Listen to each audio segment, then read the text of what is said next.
Selamat datang di Bapil Bahas Film bersama Desasa dan dia Bagaska. Dan hari ini kita pengen review sebuah film yang film Indonesia yang berjudul Sayap Saya Patah Dua, Olivia. Gue kira lu bakal lupa sama subjudulnya. Karena gue mau nonton tapi nggak bisa. Iya, terhalang waktu itu. Lu kan ada preskon lain juga. Iya, nanti kita bahas di episode selanjutnya. Kalau gitu kita langsung ke preskon ya. Bagas. Let's go.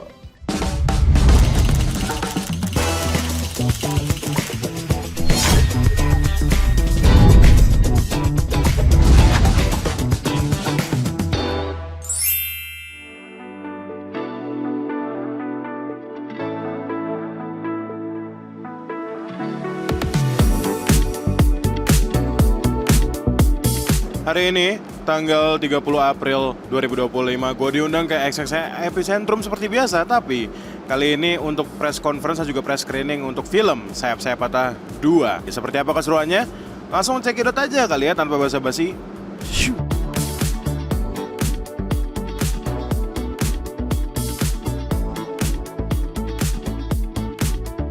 Itu akan jadi lebih kompleks dimana ketika Leong di Sayap Saya Patah pertama dikenal sebagai orang yang sangat berkacamata kuda ketika berideologi, tapi harus juga punya ada titik temu empati ke karakter Askar anaknya. Mungkin di situ PR-nya emang lebih berat. Lebih berat kan gue jadi lebih kurus kan? Karena gue hidup berat. Tantangan yang kedua ini Sadikin ternyata nggak diem doang, tapi turun ke lapangan. Nah itu ternyata nggak gampang yang saya kira. Baju-bajunya beratnya pol, senjatanya juga senjata yang beneran.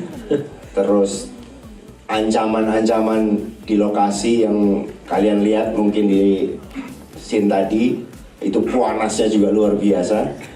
Dan pembakarannya benar-benar nyata, jadi kita benar-benar ngerasain apa yang dirasakan rekan-rekan langsung. Saya sebagai komandan akhirnya benar-benar bisa kayak ngerasuk kepada, oh ini loh yang namanya pasukanku yang aku anggap jadi anak-anakku sendiri. Ngerasain dalam tugas yang diberikan sama bangsa dan negara ternyata nggak segampang dari konsep kertas. Stigma yang aku dapat kan film tuh kayak pressure gitu kan, terus tegang gitu kan. Ternyata memang kalau kita ngomong secara profesional ya memang harus strict ya waktu-waktunya. Cuman treatmentnya itu mereka baik sekali. Dan itu yang membuat aku ngerasa kayak nyaman. Jadi walaupun pressure-nya nggak terasa karena kita fun, enjoy. Bareng-bareng gitu soalnya. Yes, jadi ketika aku mengalami kesulitan dalam acting, semua udah well prepared gitu. Dari apa namanya? Produksi dan lain sebagainya. Ada coach acting juga yang bantu selama aku belajar acting. Terus karena aku banyak scene dengan Mas Pandu, Mas Arya dan Tante Mel, beliau-beliau ini juga banyak kasih insight dan masukan. Yang agak beda kali ini adalah dia bertemu dengan si kecil itu tuh. Si Donat. Donat yang bikin omanya pegel. Itu sih dia yang luar biasa banget. Dan sebelum-sebelumnya misalnya kalau aku syuting sama anak kecil, ada extra work atau apa gitu ya. Tapi kali ini justru dia yang bikin kita kagum karena ternyata she's more professional than us. Wow. Meisha, di film Sayap Saya Patah ini aku berperan sebagai Olivia. Aku punya papa yang aku sayang banget, namanya Pandu. Dan aku juga punya oma namanya Indri. Di rumah aku selalu sama oma aku. Kalian udah kenal kan sama Donat? Kesulitan sih pasti ada, cuman kebetulan ngobrolnya juga udah lama ya, khususnya sama Bapak Emil. Udah ngobrol duluan, terus ngobrol sama Bang Denny, jadi udah sempat nyicil-nyicil. Sebelum syuting bahkan ya? Sebelum reading. Sebelum reading, udah sempat nyicil-nyicil ya, sudah punya catatan-catatan sendiri. Terus ketika reading ada teman diskusi kami, Bang Norman. Jadi mana dia? Bang Norman nggak ada ya? Nggak ada. Oh, lagi di gunung ya? Lagi di gunung ya? Tadi Lagi di gunung. yang mungkin yang nggak tahu Bang Norman, tadi kalian nonton ada kakek Gepeto. Nah itu Bang Norman. Buruk. Nah itu Bang Norman. Jadi saya terbantu dan jadi lebih mudah untuk menemukan sosok Pandu itu karena banyak yang bantu saya lah. Jadi silver lining kan sebenarnya hubungan keluarga antara bapak dan anak, dan tabrakan ideologi antara bapak dan anak itu sering terjadi. Bagaimana bapak yang dilahirkan di generasinya punya cara untuk melihat hidup, sedangkan anak memberontak dari bagaimana bapaknya cara melihat hidup dengan cara yang berbeda gitu loh. Sampai akhirnya di sini ya selain diskusi dan melihat banyaknya pesan yang mau disampaikan dalam film ini gitu, memang menjadi penting menonton film ini karena ternyata semua muluk-muluk tadi tuh kalahnya karena cinta aja.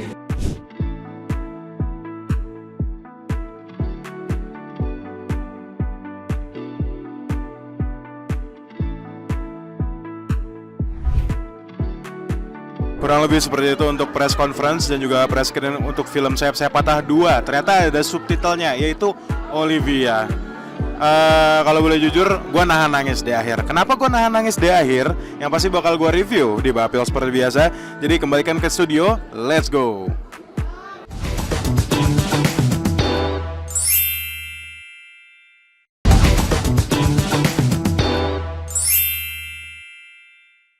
Ayo cepat, kita udah selamat. Papa. Livi tunggu sayang. Sini. Masih lama sayang. Tapi Livi mau cepet latihan, Oma. Ayah. Cantiknya anak papa. Anakmu ini Londu, nggak mau tidur. Ibu nggak bisa tidurin dulu. Kalau bisa ibu nggak telepon. Kan kamu tahu dia suka ngomong sendiri kalau kamu nggak ada. Tapi nggak kenapa-napa kan, Bu? Apa bisa pulang? Kapan terakhir kali Mas Pandu kasih hadiah untuk Divi? Saya rasa nggak ada salahnya kan kalau mulai sekarang Mas Pandu juga kasih hadiah untuk Divi. Boneka misalnya. Intelektualitas kalian tidak akan pernah bisa paham. Gimana, Leong? Baru keluar dan Pantau terus. Jadi kalau astagfirullahaladzim. Sudah diberi arahan secara intensif, tinggal dikukuhkan. Papa nasi penjahat lagi ya? Iya, sayang. Kata donat, tangkap yang banyak. Kita sudah temukan titiknya. Siap. Tim A, tim B. Bergerak. Siap, Dad. Papa.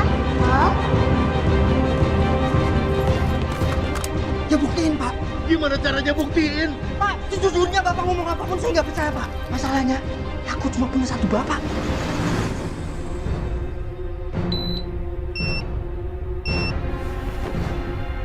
Abu Askar.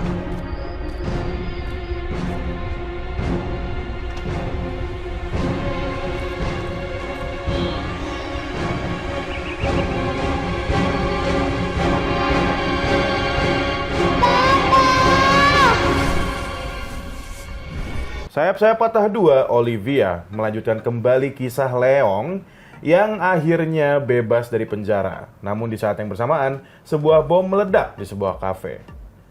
Sadikin memerintahkan Pandu untuk menyelidiki jejak Leong. Karena kasus tersebut, Pandu pun jadi kehilangan waktunya untuk sang anak, Olivia. Padahal Olivia masih sangat membutuhkan kehadiran ayahnya setelah sang ibu meninggal dunia karena sakit. Situasi menjadi semakin rumit setelah wajah Pandu terlihat dalam operasi penyergapan. Hal tersebut membuat Pandu dan Olivia lantas menjadi target balas dendam. Iya, kurang lebih seperti itu untuk presscon, Yes. trailer dan juga sinopsis untuk Sayap Saya Patah 2 Olivia. Betul. Kemarin itu yang nonton gue doang, bukan Sasha. Jadi hari ini Aku akan banyak bertanya. gue harap lu banyak bertanya. Tapi sebelum lu, ya udah lu tanya dulu aja deh. Yang satu sih yang sangat bikin gue penasaran ada kan gue nonton Sayap Patah pertama kan. Gue nggak nonton, bedanya itu kali. Iya. Ya mungkin kita bisa membandingkan. Nah ini sequelnya atau beda cerita nih? Kalau gue kan kemarin juga ngobrol sama kakak gue yang nonton Sayap Patah 1, tapi dia belum nonton Sayap Patah 2 karena belum tayang pas kita lagi rekaman ini ya. Masuk akal juga sih kenapa dia belum nonton. Katanya ada sebenarnya bukan lanjutan sih, lanjutan soft lanjutan lah. Oh mungkin lanjutan si itunya kali ya, Gitu. si Iwake itu siapa Iwake sih namanya sebagai Leong? Leong sama Bang Nugi sebagai komandan kalau nggak salah ya si Sadikin. Oke. Di sini lanjutan mereka, tapi bedanya kalau yang di pertama itu kan si Nicholas Saputra ya. Ya sama Ariel Tatum. Oh Ariel Tatum ya? Ya Ariel Tatum sih ingat gua. Nah, Ariel Tatumnya lagi perang kota. Nah, sekarang Ariel Tatumnya diganti jadi Dara Sarasvati. Ya Allah. Adem gue ngeliat itu. Gue nggak expect gue bakal damai gitu hari itu. Tapi memang cantik dan itu kalau nggak salah satu major role pertamanya beliau di sebuah film layar lebar. Oh, tapi dia nggak banyak ya, karena kan meninggal kan? Tapi adegannya banyak nggak sih dia di situ? By the way ini bakal jadi spoiler alert. Adegan si Kak Dara Sarasvati banyak dan sangat penting karena dia di sini sebagai apa sebetulnya sosok ibu ya, bukan ibu karena ibunya kan meninggal. Ibu benerannya meninggal, ibu biologis ya maksud gua dan seorang Miss Suri di sini si Kak Dara Sarasvati sebagai sosok ibu dan sosok istri bagi Arya. Arya Saloka maksud gue. Siapa namanya? Gue lupa. Pandu ya. Pandu ya namanya ya. Ya, tapi secara overall unexpectedly filmnya bagus di luar. Lu yang jarang menonton drama. Dan service untuk publishernya mungkin boleh ditingkatkan lagi karena menurut gue ya kurang prepare aja sih. Iya mungkin gue nggak bisa marah-marah ya karena ini by the way kita pagi-pagi nih syuting Bapil ini. Jadi kita harus damai. Kita harus damai dan kebetulan juga saya lagi enak badan. Jadi saya nggak bisa marah-marah. Tapi kita kembali lagi ke film. Film bagus, jujur bagus banget. Gue nangis kok. Beberapa kali gue nangis di adegan certain scene, terutama adegan-adegan akhir yang memang sangat menusuk. Kayak gue nggak bisa spoiler juga di sini karena saya pengen nonton kan. Pokoknya bakal nangis banget karena ya pasti dong ada yang meninggal dan yang meninggal tuh orang yang sangat-sangat penting di filmnya. Ya itu hit me right in my heart gitu loh. Itu bener-bener secara pacingnya oke banget. Ada momen dimana emang damai banget, tapi ada momen dimana sangat menegangkan yaitu adegan-adegan Densus 88 yang penyergapannya si markasnya Leong. Pokoknya memang film ini menjelaskan tentang terorisme. Iya. Terorisme yang gue suka juga karena di sini ada Biowan sebagai anak dari Leong yang katanya nggak ada tuh sebenarnya di film pertamanya. Di film pertama nggak ada memang. Jadi memang sebenarnya kalau Bang Iwake bilang karakter Leong di sini lebih kompleks, memang terlihat kompleks ya walaupun gue belum nonton yang pertama. Ya gue ngerasanya memang lebih banyak cerita, lebih banyak kedalaman dari cerita si Leong di sini gitu loh. Jadi kita melihat bahwa Leong ya sebenarnya selain dia teroris, dia juga family man loh sebenarnya. Family man yang gagal untuk mendidik anaknya. Anaknya jadi apa tuh kalau boleh tahu? Kata kuncinya menurun. Lah, sesuatu itu menurun ke anaknya. Oh iya. Gitu oke. Tapi maksud gue sebenarnya itu bukan major spoiler karena lu bakal diajak sama Bang Ferry Pay di si saudaranya ini bagaimana sih gitu loh eksplorasi karakternya si siapa namanya gue lupa deh. Nah, Bani ya kalau nggak salah nama anaknya Bani. Bani Askar apa siapa gitu. Dia mengeksplorasi karakternya seperti apa. By the way gue juga masuk Instagram feed-nya Biowan di Instagram, ada gua di situ. Coba lihat belakangnya agak-agak blur. Jauh sekali ya. Ya, tapi kembali lagi salah satu yang oke dari film ini adalah actingnya Biowan dan sebenarnya acting oke semua. Acting Dek Mei Shalin di sini juga sangat menyentuh walaupun dia masih kecil tapi dia bisa mendalami karakternya sendiri. Sebuah fun fact juga sih ya, mungkin biar lu aware karena awalnya gue nggak aware, gue kaget juga pas ada di akhir kredit bahwa film ini berdasarkan bom Samarinda 2016. Iya benar memang. Gue juga baru tahu soalnya gue Memang. nggak expect ya, makin sedih dong saya maksud gue karena ada beneran orang-orangnya. Iya benar gitu. benar. Dan juga di film ini tergambarkan dengan baik adegan per adegan. Kayaknya emang Sayap-Sayap Patah ini kayaknya mau menggambarkan adegan-adegan pemboman itu deh. Soalnya yang Sayap-Sayap Patah 1 itu berdasarkan yang dibom di ini loh, tahanan Bareskrim itu. Tahanan yang teroris. lapas Ya lapas, ya, tahu gue. Nah, itu berdasarkan itu tuh yang Sayap-Sayap Patah 1. Gua kira di akhir film itu kan si Ariel Tatum tuh punya anak. Gua kira Sayap-Sayap Patah 2 ini akan menceritakan anaknya. Ternyata berbeda ya. Beda, karena mereka cuma melanjutkan si kisahnya Leong. Si Leong. Dan juga Sadikin dengan anak buahnya yaitu si Pandu. Arya Saloka ini. Ada kakak bos lagi by the way. Oh iya? Iya, kakak Godfred ada di film ini lagi. Dia jadi apa? Dia benar-benar cuma kayak, kalau nggak salah dia atasannya si Sadikin. Kalau nggak salah. Ya, tapi kayak gitu doang, dia masuk mobil kelar. Ya. Tapi sebelum gue lanjut review gue, masih banyak catatan yang belum gue baca di HP gue. Kalau gitu jangan kemana-mana, tetap di Babel Bahas Film.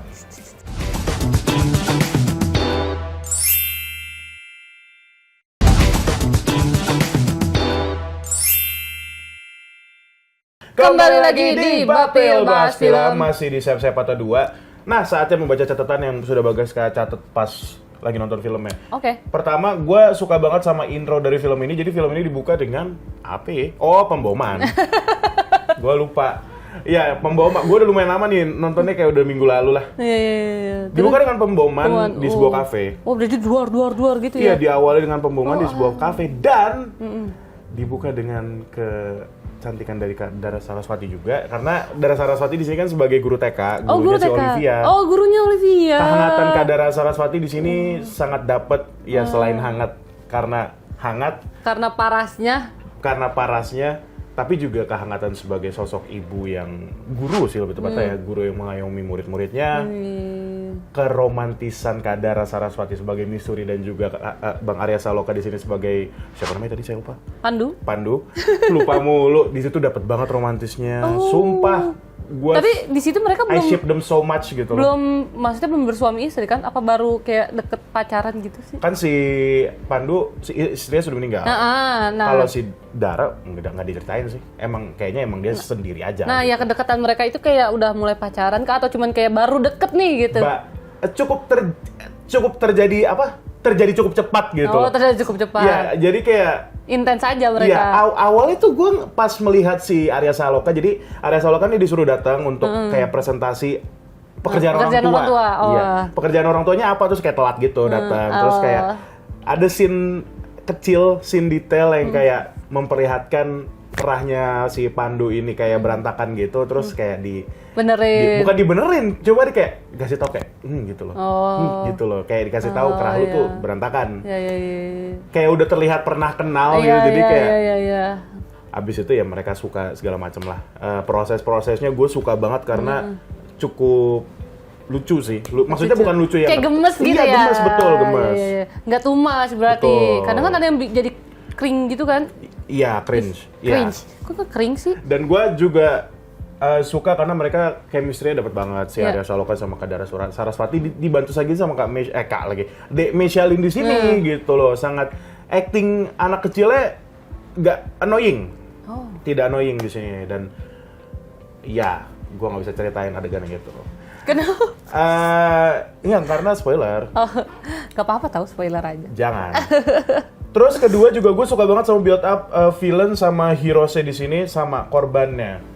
Gue lupa. Oh, maksudnya di sini catatannya adalah villainnya kan si Leong.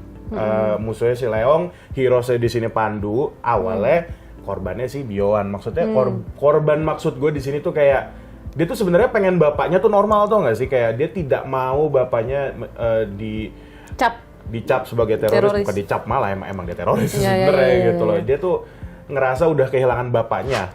Dia sudah merasa kehilangan bapak, dan akhirnya dia benar-benar keras ke bapaknya. Hubungan antara anak bapak sih memang sebenarnya kalau yang kita lihat ya dari entah dari POV-nya si Pandu atau Leong, ini hubungan antara anak bapak gitu loh, single father kan, jatuhnya single father kan. Single father. Ya jadi menurut gue sangat menarik kita bisa melihat dua POV itu dengan background yang berbeda. Ya seru aja sih sebenarnya. Terus ada satu adegan gue suka banget. Kan di sini ada manggilnya Kak aja kali ya. Kak Meriam Bellina di sini sebagai oma. Oh, sebagai oma. Omanya Olivia. Jadi ada satu adegan gue suka banget. Jadi penyergapannya HQ alias markasnya Leong.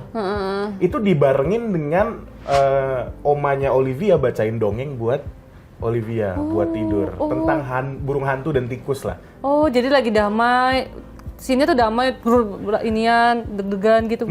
Lebih tepatnya di mash up-nya dengan cara voice over-nya Kak Meriam Bellina. Oh, I see. Kan cerita kalau gimana sih kalau misalnya lu nyeritain dongeng bayi ke dongeng ke bayi, gue juga pernah gitu kan. Ponakan gue beda bukan anak. Belum. Gue nyeritain gitu kan sambil pakai nada gimana apalagi menyesuaikan sama misalnya burung hantunya ngumpet atau tikusnya ngumpet lebih tepatnya gitu kan, dan itu dibarengin sama adegan penyergapan itu, jadi kayak sangat brilian, sangat memanfaatkan adegan dengan baik. Jadi dua-duanya dapat gitu loh. Cerita tentang Leon dapat, cerita tentang Olivia juga dapat. Gitu loh. Olivia yang menunggu bapaknya di rumah karena bapaknya kerja mulu, kerjanya juga ekstrim. Gitu, gue sangat pinter banget, gue suka banget. Tadi kan gue bilang sebenarnya gue nggak mau spoiler, tapi gue pengen bahas endingnya aja tanpa ngasih lu kayak apa yang sebenarnya terjadi. Penasaran. Sebenarnya endingnya sangat sedih sih. Gue bukan berani bilang, gue seneng. Aduh, agak salah sih gue ngomong seneng film ini set ending karena berdasarkan apa sebutannya kisah nyata ya jatuhnya, dan memang ada orangnya dengan nama yang sama. Jadi sebenarnya gini kali ya, bungkusan dari film ini oke banget karena di adegan akhir memang puncak dari film ini. Puncak air mata gue jatuh gitu loh. Puncak air mata gue jatuh. Banget. Ditambah ada lagu Ave Maria yang menurut gue itu pas banget gitu loh. Ya tidak ditunjukkan sih. Enggak, itu gimana ya maksud gue? Karena Ave Maria kan terafiliasi dengan agama Kristen kan jatuhnya gitu. Cuman nadanya itu kayak nada sedih kan. Sedih damai gitu lah. Karena choir juga setelah adegan itu yang gue bilang adegan kuncian lah ya, adegan kuncian yang lu bikin lu nangis itu. Please banget, penasaran. Lu penasaran kan? Jadi penasaran juga kan? Ya itu menurut gue, karena maksud gue kan musik dalam sebuah film walaupun sebenarnya cuma kemarin gue baru ngobrol sama temen gue yang teater juga gitu loh, sebenarnya musik dalam performance atau film itu cuma penunjang, apa sebutannya dia ngomongin kemarin ya, cuma apa sih lah. Ya nggak bisa dibilang pemanis tapi ya kayak penunjang tambahan lah, gue lupa dia ngomong apa. Tapi tanpa penunjang tambahan itu tuh lu nggak bakal dapet gitu loh. Jadi penempatan lagu di adegan itu sangat pinter banget sih menurut gue. Ditambah lagi kan gue juga senang lagu-lagu seperti itu kan. Ya lagu-lagu yang choir dan semacamnya. Di luar konteks lagunya apa. Tapi kalau misalnya lagu lu denger melodinya aja lu udah suka, berarti kan poin plus ditambah adegan seperti itu. Penasaran? Tonton sendiri Sayap-Sayap Patah 2 Olivia di bioskop sayang Anda. Tanggal berapa tayangnya, Bu Gas? 8 Mei 2025. 8 Mei 2025 kita ramaikan di bioskop untuk nonton Sayap-Sayap Patah 2 Olivia. Lu juga tonton dong ya? Pasti. Ya udah, kalau gitu terima kasih sudah nonton Bapil Sayap-Sayap Patah 2. Kita ketemu lagi deh. Bapil bahas film selanjutnya. Bye bye. Never give up. Ini ada tulisannya.